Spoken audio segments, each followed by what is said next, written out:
Ridiculous Crime is a production of iHeartRadio. Elizabeth Dutton. Zaron Burnett. So good to see you, my Good friend. to see you. How you been? I've been good. I've been good. No complaints. I got a little muscle tear in my back right now, but that's just because I was doing dumb stuff. Were you putting your back into it? I deserved it. You can do it. Yeah, my muscles were like, who are we kidding? You're like, can we talk? Yeah, we're going to need to have a coffee clutch. So I got a question for you that doesn't involve my back. Mm-hmm. Do you know what's ridiculous? Does it involve your neck and your back? I cannot answer that. Your weave just slipped its track?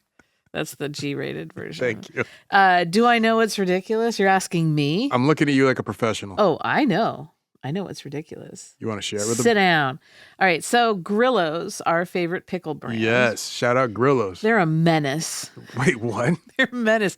I bought the biggest tub of Grillo's at Costco the other day. How fun is this conversation? This is like when someone recommends a podcast and I'm like, oh yeah, I'll listen. And then I'm like, minute 10, they're still talking about what they watch. Personal the lives. movies. I don't give a hoot. The love of fermented vegetables. You'll see where I'm going with this. This has a point. All right. So Grillo's, right? We've talked about them multiple times and they still don't have a sponsorship. Can't believe it. Which is a little offensive, I think. I'm shocked. You're shocked. The people are shocked. I feel like I've been profiled, but aside from that. So anyway, there's apparently this thing, spear in a beer at dive bars where they'll put a Grillo's pickle spear in a beer, right? In your beer. Gotcha. Well, Grillo's, an absolute menace in the mashup category. I know. I just had to pull the Band-Aid on that one. Yeah. Teamed up with another absolute menace, but that one we haven't seen a lot of, Pabst Blue Ribbon. PBR. So they're coming together to have a limited edition PBR x Grillo's pickle beer. Available only at Midwest ballparks. Well, it is a limited time. Like I said, you can pick it up at Walmart, Albertsons, Safeway, Publix, Food Lion, Total Wine and More, GoPuff, Quick Trip, and other retailers that shall remain a mystery. Why not? That starts on May 4th. Oh. And then it's while supplies last. So I don't know if the supplies have lasted. I'm going to guess that. Is there a Star Wars theme in here? Like, may the 4th be with your pickle? The whole point of so many people sent this to us, but the whole point is the quotes in the press release. I say this begrudgingly. This is Hit me with it. Rachel Keaton, Pabst Senior Brand Director. Quote, I don't think the founder of Pabst saw this one coming, but somewhere along the line, someone put a pickle in a beer and never looked back. We're taking that ritual and making it official with Grillo's. It's exactly as good as it sounds. I like the theater voice you gave her. I know. I really put some heat on that one. And then Mark Luker, Grillo's chief commercial officer, who needs to have a timeout, quote, we've been working on this collab for quite some time, and we're pumped to see it come to life. PBR has been a great partner, and this collaboration delivers a crisp, refreshing blend of both brands. We're excited for beer and pickle lovers to try it. Now, I will say this. I joke, I poke fun. Yeah. This would make a great beer can chicken, I think. Oh, yeah, because the salt and the brine. Salt and the brine up in there. And then you put some spices in the can like you do, and then you insert it. Yeah. Like a probe. It's better than my chicken a la Coke and Peanuts. Well, there's that too. We won't talk about that incident. And that, is ridiculous. That is 100% ridiculous. You know it is. Nice work. They always are. Yeah. You know something, Zaron? Yeah, you're the a mashups professional. always are. But see, there was a reason I had to talk. I had to soften the blow talking about pickles. I appreciated it. I had to welcome you into my pickle dojo. It only bruised, it didn't break. Thank God. Yeah, well, I got one for you. Yeah. If you get a group of humans together, and then you have them compete at something that means like the world to them, right? It won't be long before some of them will get caught cheating. Oh, yeah.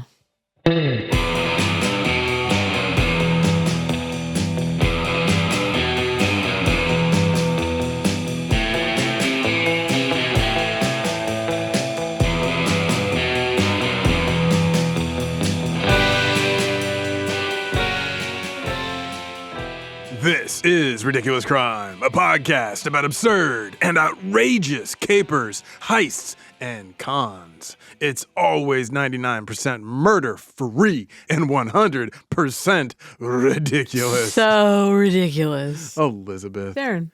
You once did an episode on competition crimes. I did. I remember that. I am currently surfing your coattails. Are you now? Hardcore. Hop on. Yeah, They're comfy. Well, thinking back on your episode, I had this theory. I bet there were plenty of other competitive crimers out there, pretty much wherever there's competition. Oh, bro. And wouldn't you know it, that instinct was 1,000% correct. Nice. So let's call this Competition Crimes 2, A Slight Return. To begin, Elizabeth, I give you this headline. Cheating scandal rocks World Stone Skimming Championships. Yeah, that's from a 2025 BBC story that investigated what went down at the annual stone skipping, going to make it American, stone skipping championship. They should know better than those kind of puns in a headline. Totally. But to give full credit for this one, hat tip to producer D for sending this one my way. Always. That's awesome. Okay, so what's the story in these stone skipping cheaters? Great question, Elizabeth. Coming out hot. Yeah. First, I have a question for you. Sure you do. Have you ever skipped a stone? Yes. I have a follow-up. Were you any good? I feel like it's something where, for me, I shouldn't say you, for me personally. Why not? You get into the zone. Uh-huh. And so, sometimes it's not a productive activity. Sure. But, when you have the right stone and you're feeling it and the vibe is right.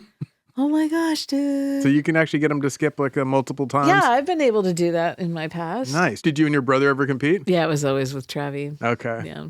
Was he any good? Yeah, he's really good. Well, he's just he has a great arm. Yeah. So he's a good arm in baseball. I got you. And Is he a good bowler? I don't know. I don't think I've ever seen him bowl. Oh, we got to take him bowling. Yeah, my bowling's always been very private. I keep it from my family. Apparently. I didn't mean to get into a touchy issue. I had to do a bowling league ages ago for work, and I didn't want to do it. And I didn't want to wear other people's shoes, so I bought my own shoes. And then they gave us a ball, and I didn't like the people in the other leagues, the other offices. And they would ask me what I did, and I told them that I wrote erotica for children. Oh, dear God. And I didn't get arrested. Apparently But I not. got left alone. I guess you would. It was great. So you didn't go with your normal taxidermy? No. Even though I was with an office team, these guys weren't swift. I also have my own bowling shoes. And Do ya? I stole them from a bowling alley. And then I wore them to that bowling alley all the time. Wait, they can come and get them whenever they want. But someone wore them before you at some point. I didn't have your ick factor with the whole someone else. I just put my name or my bowling name, Captain, and then on one foot, and then on the other foot, Floribama, Captain Floribama. Captain Floribama. That was my bowling name. Anyway, the key to being a good stone skipper, Elizabeth, thank you for asking, is the stone you plan to skip. It's not just vibes. Vibes is half of it. Oh, no, but... Yeah. Yeah, you need to also, if you need to have your technique dialed in, right, that's obviously important as well. You got to get your arm at the right angle, and you need Trav to have a good arm. And of course, once again, you need to impart some spin. But none of that will matter if you don't first select a good skipping stone. Yeah. Elizabeth. Yeah. Do you know how to select a good skipping stone? Flat. Smooth. The water's got to be smooth too. That helps, yes. You're not going to go down to the Pacific and choppa. No, not skipping nothing on the Pacific. Smooth and flat. Yeah, you're right. And also, it can't be too big, but also not too small because you need some heft. It's got to be right there in that sweet spot. So you want a stone to be both flat and round, and the proportionally good sizes to itself, so it's not too big, too small. And basically, flat and round, you want it like an overdone cookie that has too much butter in the batter. Oh, that's a good way to, yeah. Oh, I guess with cookies, it's dough, not batter, but, Yeah, in the dough. Whatever. We all know what you're talking batter about. Batter is a funnier word to follow butter. Zaron. Yeah, anyway, what's up with the annual stone skipping championship? What is up with that? Well, it takes place on an island that's located near your adopted second home of Scotland. The island is called Easdale, and you ever heard of it? I had not. No. Easdale is apparently an island in the Inner Hebrides. Oh, okay. It's the smallest of the permanently inhabited islands. Okay. Population of the island, 60 people. That's probably why I haven't heard of it. Yeah, which is why also the annual stone skipping championship is a big deal there. They're like, yeah, we ain't got much going on. I bet. And lots of folks travel from around the world to compete there. In 2025, there were 2,200 people who traveled from 27 countries just to attend the stone skipping championship. Way. Oh, hell yeah. Do they stay? Well, you probably wouldn't know if they stay on other islands. Do they camp? What's I'm the assuming story, they're Zaron? camping. I do not know. I wish I had good answers for you. Are they glamping? Most likely. At least half of them. These are professional athletes, Elizabeth. So. They just dig a hole and sleep in it? Now, the event started way back in 1983. It was created by a resident of Eastdale Island, a man named Albert Baker. And in a very seemingly suitable Scottish way, the idea to hold a stone skipping competition came about in a local pub. Of course. Right? They're like, it was basically a complicated bar bet. It's where you get the best ideas. Completely. Now, the first attempt saw some success, but much like a skipping stone, it ran out of momentum and sank into the water. Oh, Zaron, that was good. Thank you. Now, in 1997, the Stone Skipping Championship was back on, baby! Ow! Guess the locals had missed out on it, or perhaps they recognized the economic boost that the increased tourism provided. Sure. I don't know. Either way, in 97, local community group called the Eilean Isdeal brought back the Stone Skipping Championship, and now it's run as a benefit for charity. I thought you would like that. I do like that. Yeah, Well, I mean, it depends on the charity. They're given to local charity groups. I don't know much about all of that. Okay. Now, the competition occurs at a former rock quarry where locals used to cut out slabs of slate from the land. Oh. Yeah, but it's like right up by the sea because in 1881, the quarry was flooded by a tidal wave, and so much for that quarry. Oh. Yeah, so now it sits abandoned, filled with seawater or whatever. Interesting. Or I guess, brackish water. And it's free, though, of any professional rock harvesting operation. So enter the Stone Skippers. So the rules for the competition are straightforward, Elizabeth. A person must collect their stones from what's naturally occurring on the island. You can't bring in any stones from somewhere else. No Appalachian rocks are allowed. Sure. So the expectation is that the stones are slate, since that's the big, rock on the island. And then the competitors, they kick about the island looking for the perfect stones to skip. The stones must be no bigger than 3 inches in diameter, and this is to ensure that the stones are the appropriate size. The judges, they have this measuring device they call the Ring of Truth.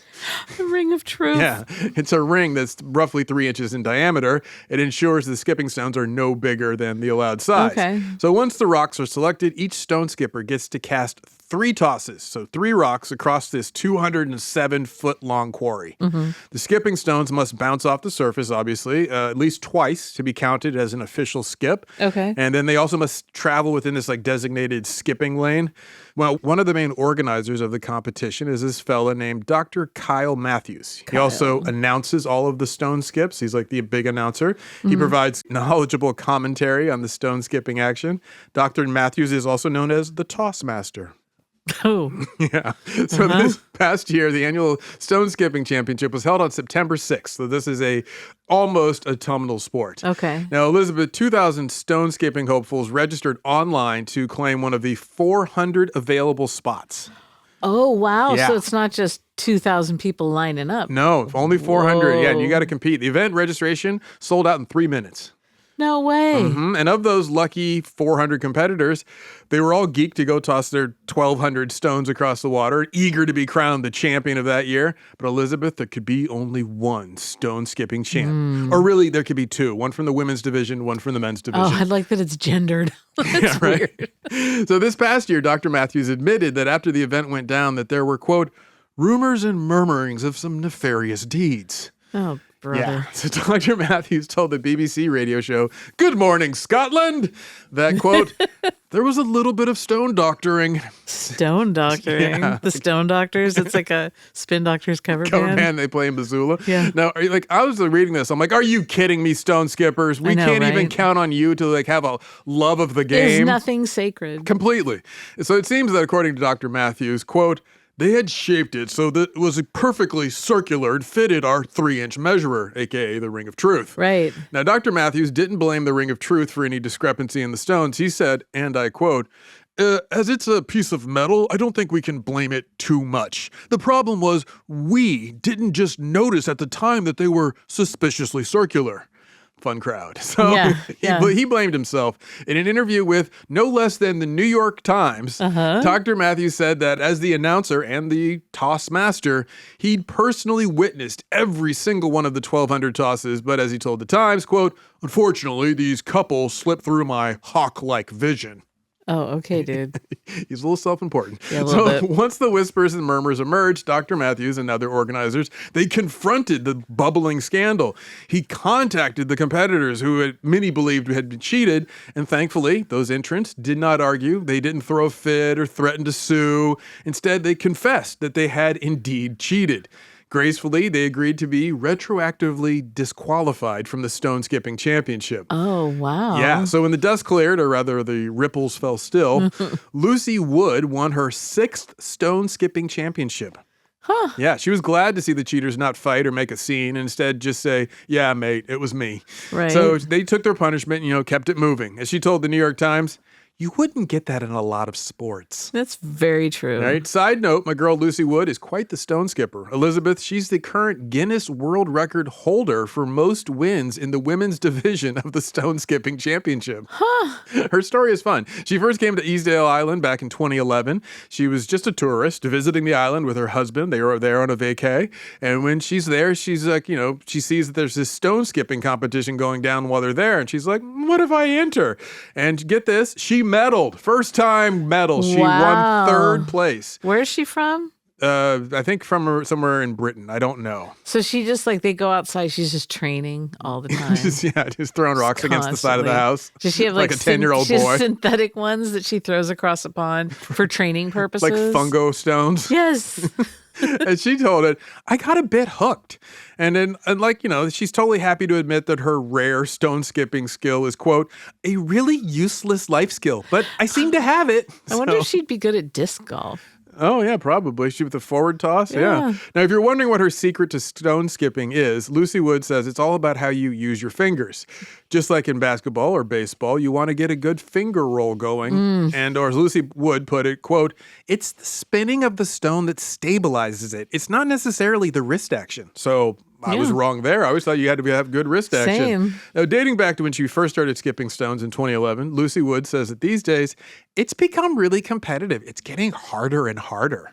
Lucy? So, yeah, I know. And the 2025 men's championship stone skipper was an American named John Jennings, no H, and that was the first time an American won it all. So, yeah, now as the new world's reigning stone skipping champ, Jennings was a little worried about how this scandal made the sport of competitive stone skipping look to the fans and to the people who may have never heard of the sport. And this is introduction. I mean, so, he didn't want the cheating to besmirch the reputation of this niche sport he loves. Right. And when it was going down, Jennings had spotted some of the cheaters trying to slip in their cheater stones. And Jennings told the Times, I did see some stones that looked a little too perfect. Oh. So he knows what he's talking about because not only does he competitively skip stones, Elizabeth, he also runs his own stone skipping competition back in Kentucky where he lives. Oh, I thought maybe it was Minnesota with all Good them guess. lakes. Yeah. But you know something, John Jennings, if you see something, say something. Right? Come on. That's what I was thinking. He's a part of the problem. Well, as the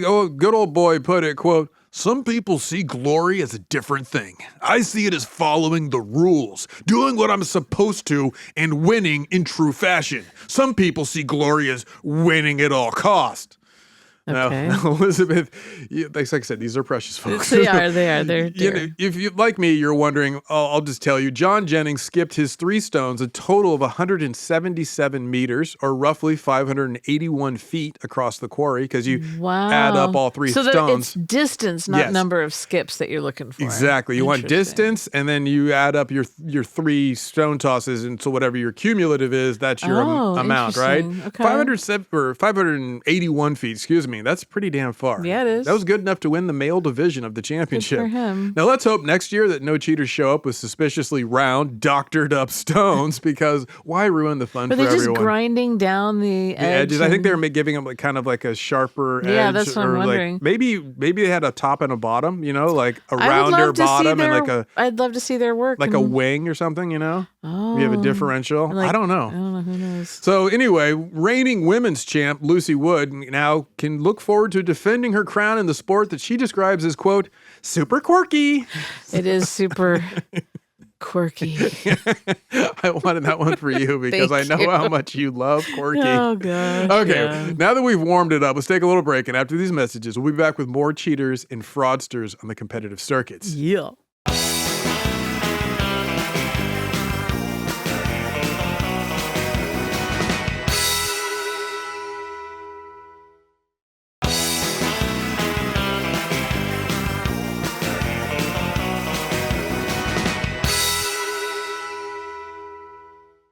And we're back, Elizabeth. Hello. Now, that first one obviously didn't involve any actual crime.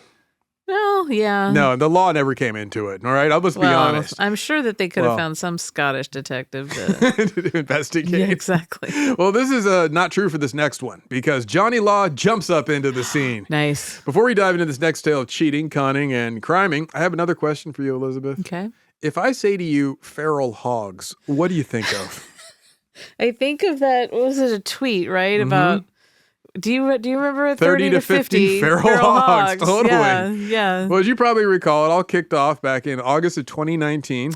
We were so young. Musician Jason Isbell, he posted about the guns that get labeled as assault weapons. Yeah. And there was a Twitter debate about gun control, and Isbell posted, quote, "If you're on here arguing the definition of assault weapon today, you are part of the problem. You know what an assault weapon is, and you know you don't need one." Clearly, he's against them. Now, and you know what that means. Some gun lovers are going to post back about how much they do need their assault rifles and how wrong he is, which is exactly what happened. So this self-described libertarian, a man named William McNabb, no relationship to... Donovan Thank McNabb. you. Good, look at you. I know. So he posted in response to Isbell that he had a real question about owning assault weapons. He wasn't challenging him. He was just like, but what about this, sir? What about this, And I quote, scenario? "Legit question for rural Americans. How do I kill the 30 to 50 feral hogs that run into my yard within 3 to 5 minutes while my small kids play?"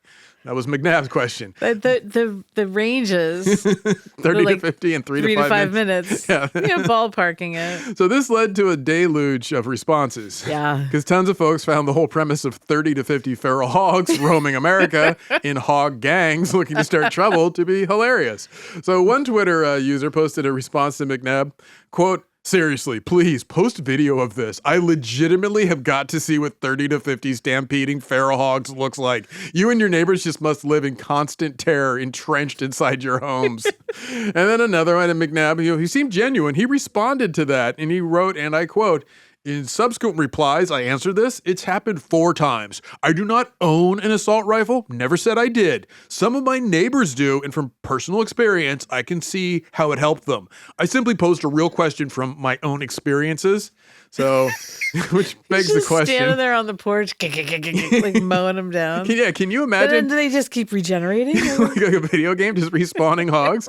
So imagine you're in the backyard of your Arkansas home, and your small children are playing on a swing set or whatever, and then all of a sudden 30 to 50 feral hogs just rampage into your yard and start attacking you and your family like sweaty outlaw bikers hopped up on trailer meth and all brown liquor. Snorting and rooting and tooting. One Twitter user said and posted, quote, "I hate when 30 to 50 feral hogs run into my yard as my kids play, forcing me to dual wield AR-15s as I mow them down." Now, another one jumped in and responded to that tweet and said, "Exactly. Last week, my sons, Brantford and Highland, were out drinking Bush Heavy on the back deck. They're 13 and 11, when a pack of 76 feral hogs came running up. I only had a bolt-action rifle, and by the time I took out number 76, Brantford was already gone. I miss him dearly." I love the name Brantford. So perfect. And his sister Braley and their new baby, Chadsworth. No, but to be fair, while folks got their jokes off, the truth of the matter bubbled up to the surface. Elizabeth, as you likely know, feral hogs are no joke. No, they are they're a legit really not. concern. They will, I've seen pictures that people have posted of after they come running through the yards. Oh, yeah. They just tear it up. And they're, like digging big, deep trenches and stuff. It's wild. They can knock a fence down. And the javelinas, the boars, you watch them, they run fast as a car. They're insane. So if you got 30 or 50 of these, you got a serious problem. You're going to need firepower. So that was McNabb's original point, Elizabeth. You can is joke. It a howitzer, the thing that you just crank? Yeah, like artillery. Oh, no. Yeah, you use like a Gatling gun. You just turn that. Sure. So in Texas, they estimated, by the way, in 2017, that feral hogs are responsible for $100 million in property damage. No, what, every day? No, for the calendar year. No, that you didn't specify. I'm sorry. Now, 2 days after the viral 30 to 50 feral hogs debate popped off on Twitter, Dale Nolte of the USDA's National Feral Swine Program decided he'd weigh in to let the public know roving herds of feral hogs are threatening to cross the U.S.-Canada border, and if they invaded the U.S., it would be, quote, a disaster. Well, we already have them. Yeah, I know. What you talking about if they invaded the U.S.? We don't Honey, need Canadian. they better look out for ours. Yeah, Canadian bacon don't scare us. feral hogs know no borders. No, they can't. It's like just color on a map to them. That's right. So obviously, when this all reignited the meme cycle, and Twitter users jumped in, and McNabb tried to warn us. They're like, he was telling us. Anyway, old Dale Nolte, as I said, tried to warn the public as program manager for the USDA's National Feral Swine Damage Management Program. That's his full title. I wonder if he's been defunded. I bet. Nolte reported that, quote, "We initially believed feral swine caused $1.5 billion in damage a year in the U.S., but now we think that the number is closer to $2.5 billion, not accounting for the environmental damage that is hard to assign a dollar value." I think that's lost children. I've worked with a lot of different species, and they normally cause damage in a certain area, but not feral swine. They cause damage across every sector. So Every sector. apparently they're just like ruining bus traffic. I guess. Airline. Like, I don't know. Anyway, I say all this to set the table for our next group of competition cheaters, and in this case, crimers, the folks who mitigate the feral hog problem as sport.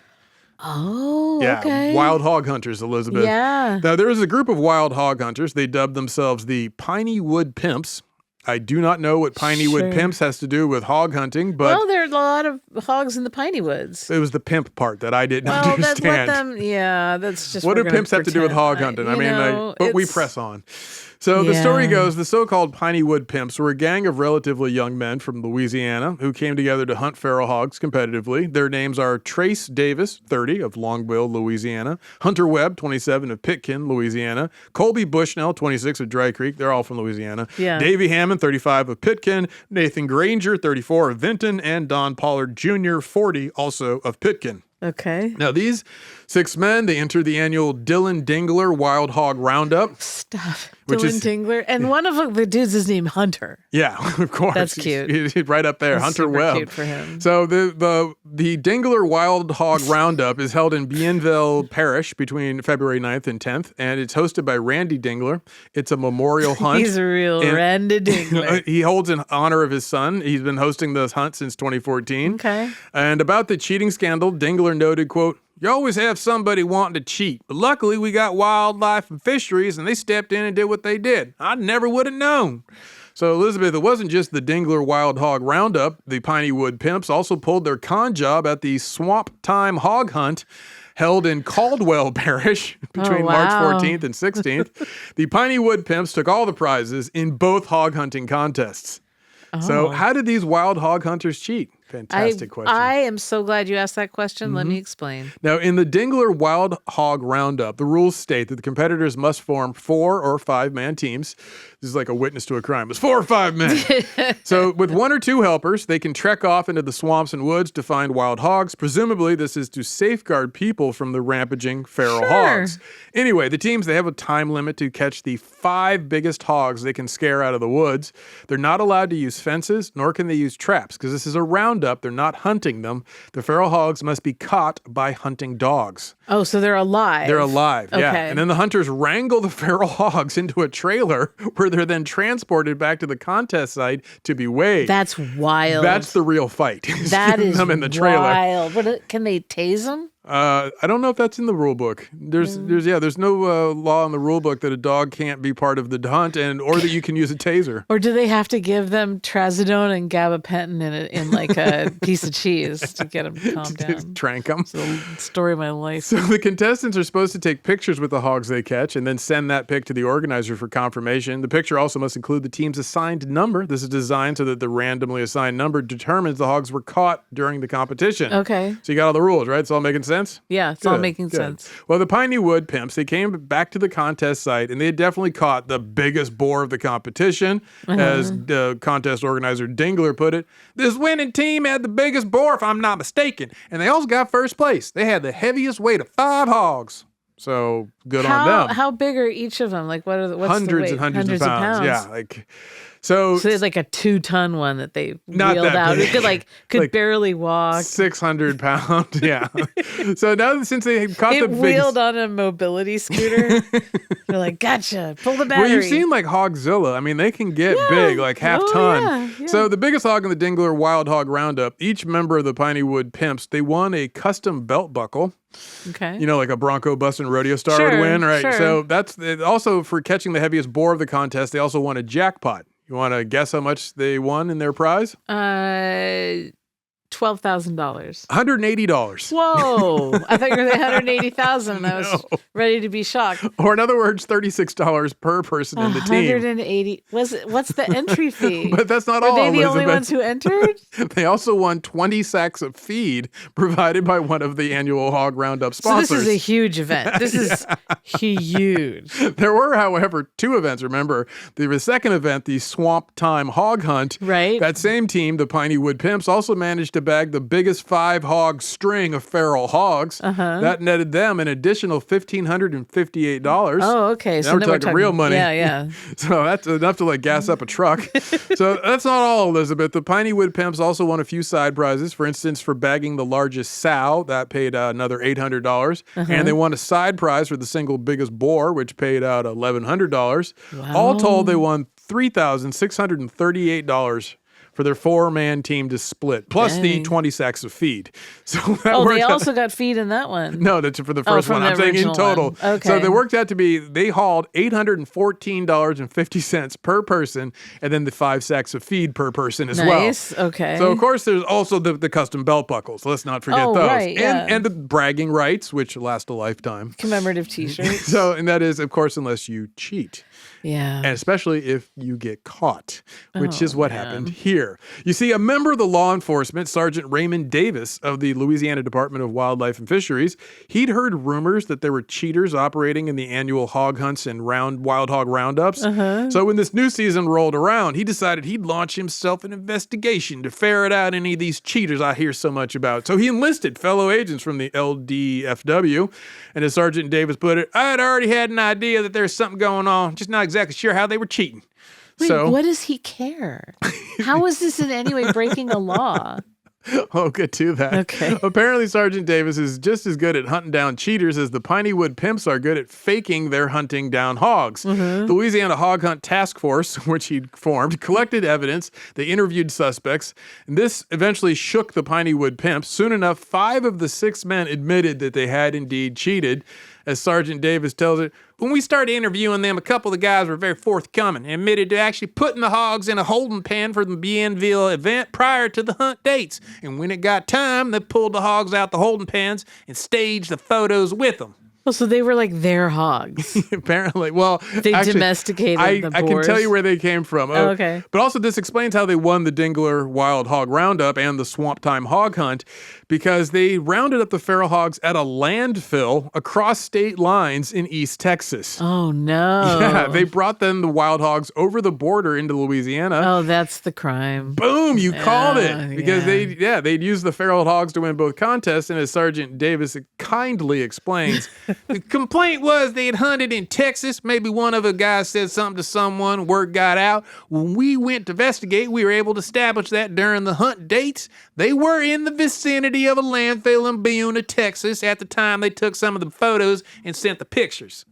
So, as for state law, it's illegal to hunt feral hogs in Texas and bring them back over state lines into Louisiana. Yeah, don't bring any extra ones into the state. Unless you have permission from the USDA, the U.S. Department of Agriculture, then it's fine. So keep that in mind if you're ever rounding up feral hogs, Elizabeth. Yeah, you got to ask permission first. So the Piney Wood Pimps were accused of not only cheating, but also running a criminal conspiracy since they'd acted as a team. Yeah, and they made money. The Piney Wood Pimps, Trace Davis, Hunter Webb, Colby Bushnell, Davey Harmon, Nathan Granger, and Don Pollard were all charged with hunting contest fraud and criminal conspiracy. What are you in for? Hunting contest fraud. Now, Davis, Webb, Bushnell, Heyman, and Pollard Jr. also were charged with violating interstate commerce. That's for bringing the hogs over the border. Yeah. And Davis also caught an additional charge of obstruction of justice for attempting to destroy evidence of their crimes. I think he deleted photos. Oh, yeah. Hunter Webb caught a bonus charge of hunting while his hunting license was suspended. So Hunter. That Hunter don't hunt. No. Now, the men face serious charges. Apparently down in Louisiana, they take hunting contest fraud seriously. Yeah. Since the men faced a possible 1 year in jail and a $3,000 fine. Interstate commerce violations, that can land you another 120 days in jail with a $950 fine. The big charge, though, is obstruction of justice.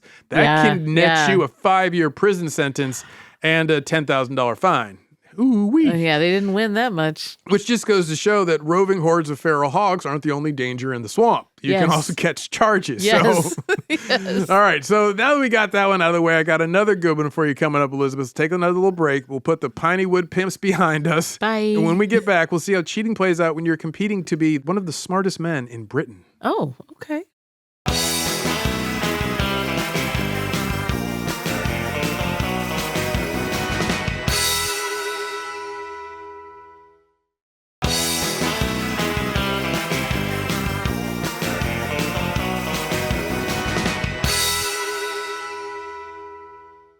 We're back, Elizabeth.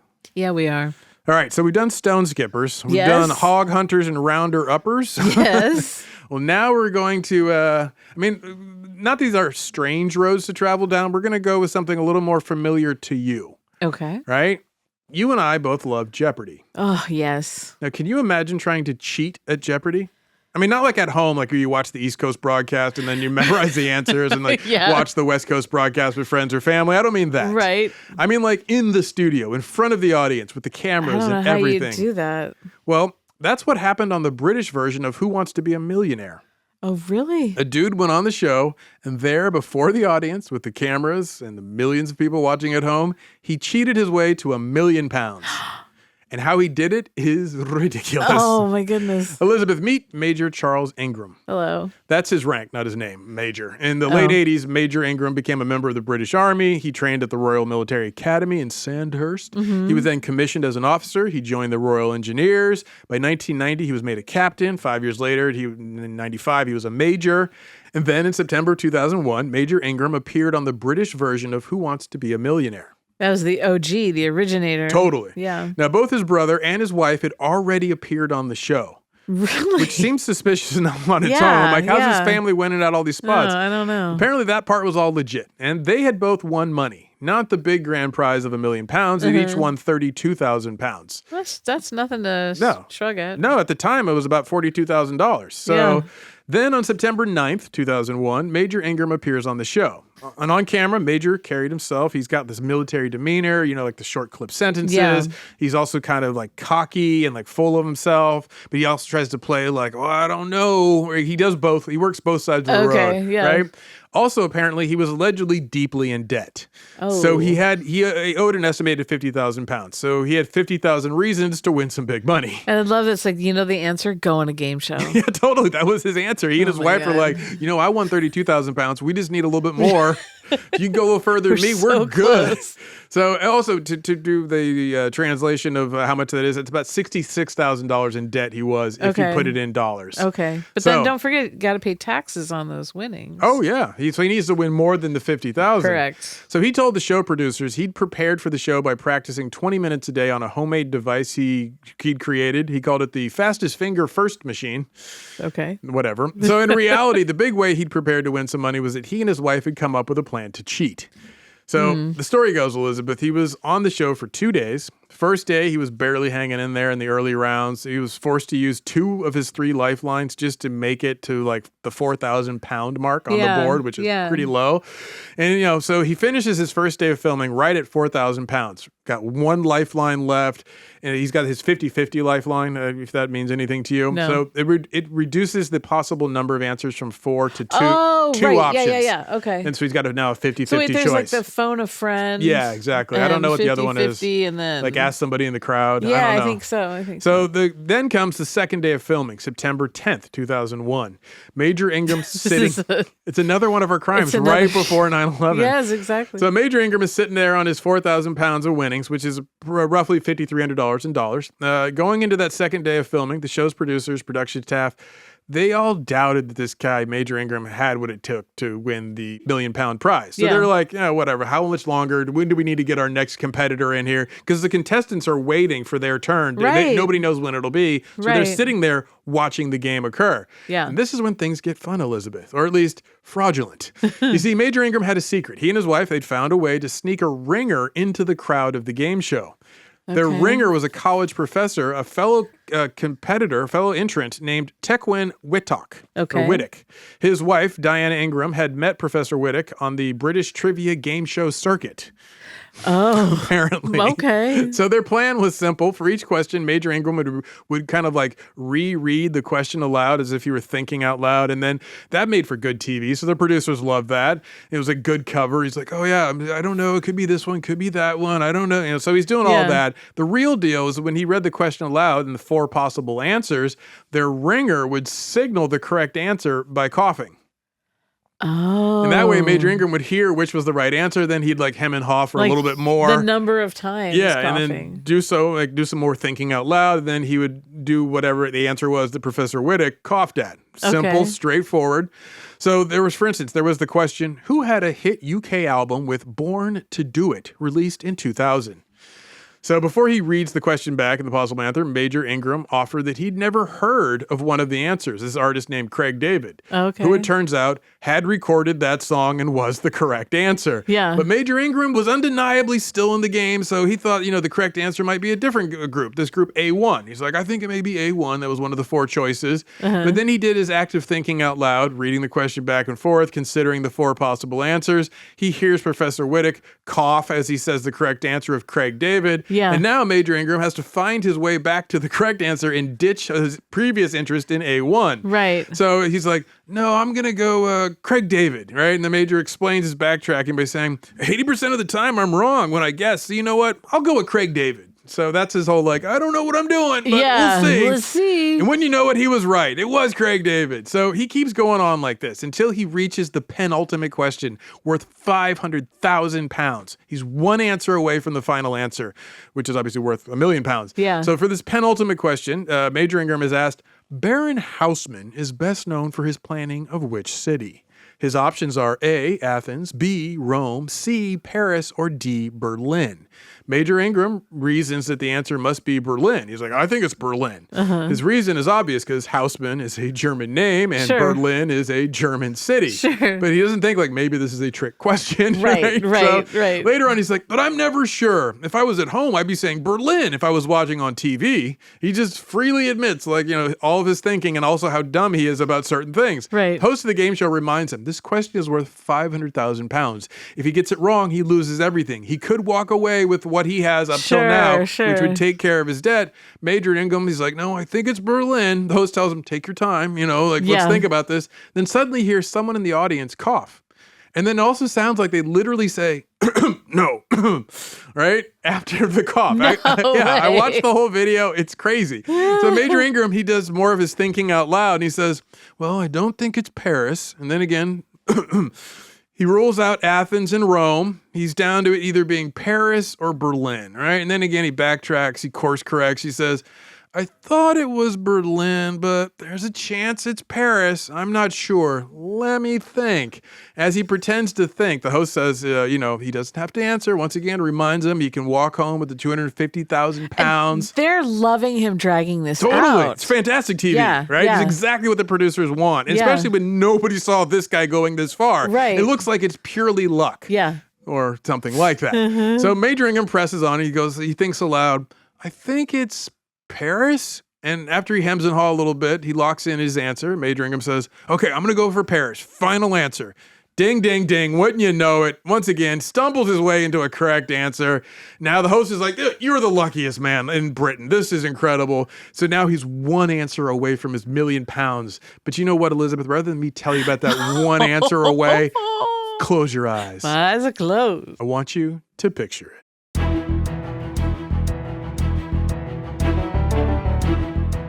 It's September 10th, 2001, and you are on the set of Who Wants to Be a Millionaire. You are a contestant who is waiting for your turn in the hot seat. But at the moment, you're watching the second day of filming for current contestant, Major Charles Ingram. The British military engineer had a shaky first day. You did not think he'd make it as far as he's come.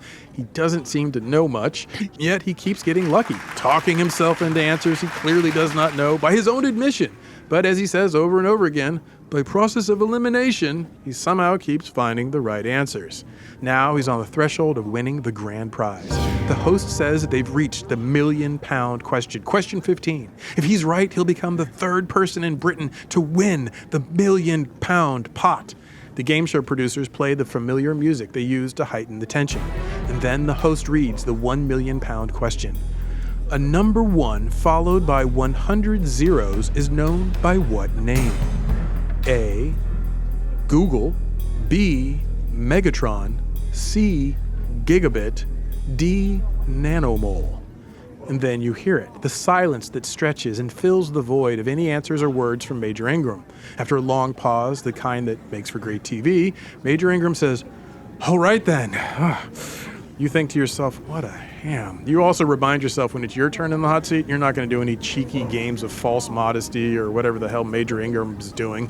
You check his wife in the audience to see how she's handling this moment. She holds balled up fists next to her face, blocking her mouth. She's clearly nervous for her husband, but he can't see her. She's seated behind him to prevent any cheating, sending signals, the kind that a couple can send with just their eyes. Major Ingram thinks aloud. No. He thinks more and then says, I'm not sure. The host has an amusement coloring his voice. Charles, you haven't been sure since question number 2. Major Ingram nervously laughs. He confesses that his doubts have magnified. Again, you think, what a ham. Meanwhile, Major Ingram presses on. He says, I think it's a nanomole. This is followed by silence from the audience. Then Major Ingram corrects himself and says, but it could be a gigabit. Again, silence from the crowd. And so he starts over. I don't think it's a Megatron. More silence. Then he considers one answer he's yet to say. Major Ingram thinks aloud and says, and I have to say, I don't think I've ever heard of a Google. He says again to himself, Google, like it's a weird word in his mouth, like it's made up from some sci-fi show he never watched. And that's when you hear it. That's odd. There's that scratchy throat guy again. Someone in the crowd really needs a lozenge. Meanwhile, Major Ingram says, by process of elimination, I actually think it's Google, but I don't know what a Google is. Then there's more coughing. It sounds almost emphatic now. Major Ingram continues to think aloud. I don't think it's a gigabit. I don't think it's a nanomole. I don't think it's a Megatron. I really do think it's a Google. And just like clockwork, you look around to see who the scratchy throat guy is who keeps coughing. The host reminds Major Ingram, but you thought it was a nanomole. You've never heard of a Google. And there's £1 million involved. Major Ingram says now confidently, I know, but it's not a gigabit, a nanomole, or a Megatron. And there's only 4 of them, so it must be a Google. He reiterates that, I don't actually know what a Google is, but I mean, it's the only chance I'll ever have of winning $1 million. As the audience laughs, the host reminds him, Charles, it's also the only chance you'll have of losing £468,000. The audience laughs again. Then the host tells him, take your time. Major Ingram wipes his face with his hands. His wife holds her hands against her face, so nervous. And then you both hear Major Ingram say, I mean, my strategy has worked so far. Just take it by the bit and go for it. And he adds that, I have to rethink it. I don't think it's a gigabit. Silence from the crowd. Major Ingram says, I don't think it's a nanomole. More silence. Then he says, thinking aloud again, Megatron. Mega. Yeah, I don't think it's a Megatron. More silence. Major Ingram says, I'm sure it's a Google. That's it. This is more than mere coincidence. You know the answer is Google. You're certain of it. It sure seems like someone else in the crowd knows this is true, too. Meanwhile, Major Ingram stops thinking aloud. He says, okay, I'm going to play it. The audience gasps. Major Ingram can't be shaken. He says, I'm going to play it. Are you kidding me? You look around to see if anyone else hears what you hear. Meanwhile, Major Ingram says, now quite confident about something he's admitted to having never heard of before this moment, it's a Google. He says to the heavens, God, is it a Google? Silence. He looks at the host and says, yeah, it's a Google. There it is again. This is egregious, you think. You look to see if the production team hears what you hear. In that same moment, Major Ingram says, I'm going to play Google. And the host says, final answer? Yes, final answer. Then the show goes for a commercial break. to heighten the drama. Or perhaps it's to buy time for the production team to go back over the footage to see who the coughing guy is. You think to yourself, they have to have heard that spate of coughing every time there's mention of the correct answers. When the show does come back from commercial break, the host builds back up the drama, the music plays, he recounts Major Ingram's improbable path to the £1 million question. The host rereads the question, the 4 possible answers. He finally tells Major Ingram, Charles, give me back that check for £500,000, the one that Charles is holding. You watch as Major Ingram complies. The host rips up the check and says, you no longer have that. Now you, the crowd, Major Ingram, all wait for the final answer, and finally the host announces, you just won £1 million. The audience goes wild with cheers. Major Ingram shouts, yes! The host steps forward, hugs him. Confetti rains down from the studio ceiling. It's like a monsoon of shiny paper. The confetti covers the set as game show music plays. The host says to Major Ingram, you are the most amazing contestant we've ever had. So there you go, Elizabeth. You just watched a man steal £1 million in front of you, the host, the crowd, the cameras, the audience watching at home. You've all been witness to a crime. This episode aired. 100%. Major Ingram just brazenly pulled off a game show heist. Unbelievable. So, what happens next? Great question. Yeah, that's Elizabeth. such a good question. Didn't take long for questions to be raised, for doubts to surface, for producers and other contestants to voice their concerns that Major Ingram's £1 million win might not be on the up and up. In fact, producers were so suspicious that they ordered a search of Major Ingram's body before he left the studio. Really? The production team, they checked his hair, his clothes, his pockets, his shoes. The cough didn't... I guess I get so sensitive to those sort of things, of the sound of people. That's why I put you in those.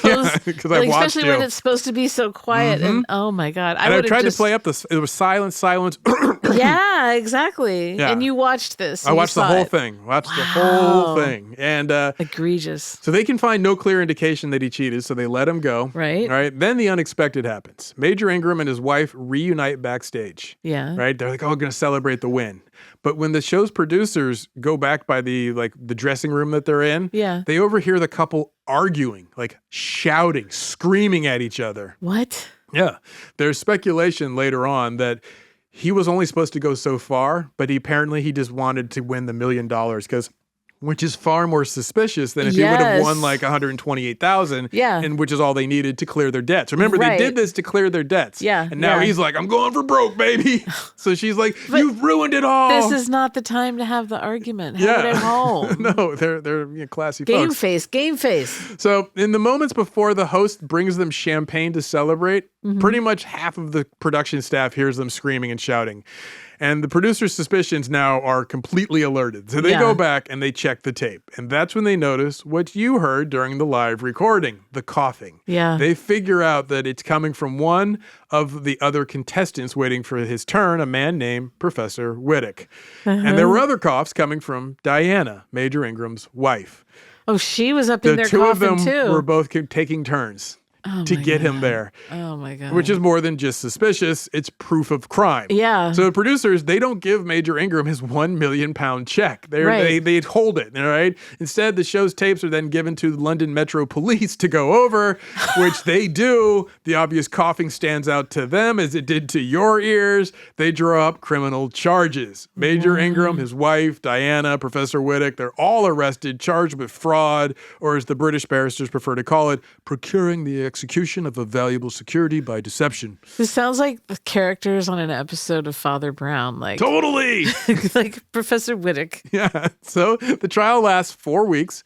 The jury comes back. They deliberate for 3.5 days. Oh. Which is a lot more. I thought it was going to be 3.5 hours. Yeah, exactly. No, they were almost a hung jury. Huh. In the end, all three are found guilty. They're convicted. The Ingrams catch 18-month sentences. Professor Whittick is sentenced to a year behind bars. What are you in for? Game show manipulation. So they also get fined. The Ingrams are forced to pay the court costs for the prosecution. So this amounts to roughly £114,000, which is about $152,000 American. You were in debt before. Yeah, now, honey. Yeah, he just tripled it or trebled it. So that's not all, Elizabeth. Major Ingram was still an active British Army officer. Oh, no. And they don't play on that kind. No. Yeah. So no stiff upper lip and carry on. On this one, Army stepped in. They handed down their own punishment. Major Ingram was forced to resign. He did get to keep his pension, though. Oh, he did? Yeah, I didn't think he was going to get that. Yeah. So that's how Major Ingram missed out on a life-changing £1 million prize and instead became a laughingstock for flagrant cheating and showing his whole behind on TV. One cough at a time. So there you go, Elizabeth. What is our ridiculous takeaway? Yeah. Cheaters never prosper. Ooh. That's my takeaway. What's yours? I love that. Just that their plan was we're gonna, obviously they weren't going for the £1 million, but let's say they were going for like $125,000. Yeah. Their idea was we'll just cough. Yeah, right. They didn't have anything more complicated than that. They didn't mix it up with like other sounds, like a sneeze, a cough, maybe like a deep scratching or like a yawn. It was just one sound. Always at the same time. They're also risking the notion that the producers could be like, I'm sorry, we got to run this one again. Someone was making noise in the audience. Yeah, or they taking the guy out who's coughing and be like, you need to wait outside. Removing the ringer. Yeah, because you're disturbing the recording. Yeah, sir, do you need medical assistance? So there you go. When the ringer that I use on this podcast starts hacking it up too much, I say, Ixnay, go wait outside. Hey, Burnett's catching on. on. Just use the eye signals. Yeah, so there you go. You in the mood for a talkback? Yes. We can rinse this one back. Oh, I'd love that. Talkbacks. Oh my God, did he just say that? OMG. Re-listening to your Tom Vu episode, and you were like, I'd like to see him try not to let me go to the bathroom. I'd go in the corner. In high school, we had a teacher that wouldn't let us go to the bathroom. One of the boys in class really had to go, and he kept saying, I gotta pee. You don't understand. I gotta go. She wouldn't let him go, so he stood up, walked to the corner, and did his business in her trash can. Absolutely ridiculous, and thank you for always making me laugh. I love that. He's a hero. Totally. I understand that teachers are like, they want to, because kids say they want to go to the bathroom, they go horse around, they go do other stuff. It becomes a power play. But that is not healthy. That's a bad thing to do. Keep people get like bladder infections, all kinds of stuff. Yes, exactly. It's a power trip sometimes. Yeah. I love that. Just peeing in the corner. There you go. It doesn't matter what I would have done. Now, as always, you can find us online, Ridiculous Crime, on Instagram and Blue Sky. On Instagram, we have pictures from the show. If you want to see what Major Ingram looks like, go check that out.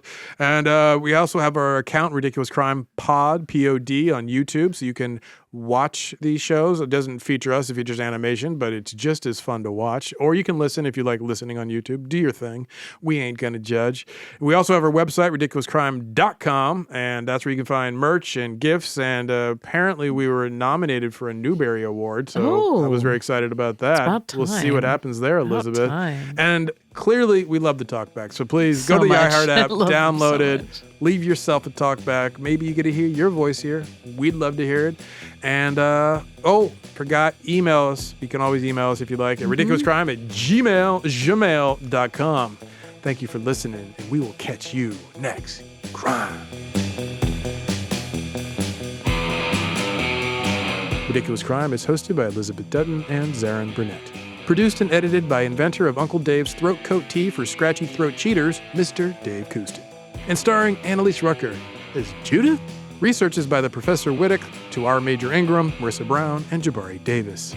Our theme song is by Regis Philbin and the Quiz Show Kings, a.k.a. Thomas Lee and Travis Dutton. The host wardrobe provided by Botany 500. Producer Dave's wardrobe provided by Mr. Guy of Beverly Hills. Guest hair and makeup by Sparkle Shot and Mr. Andre.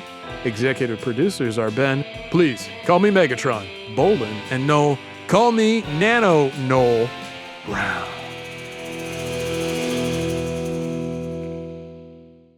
Ridiculous crime.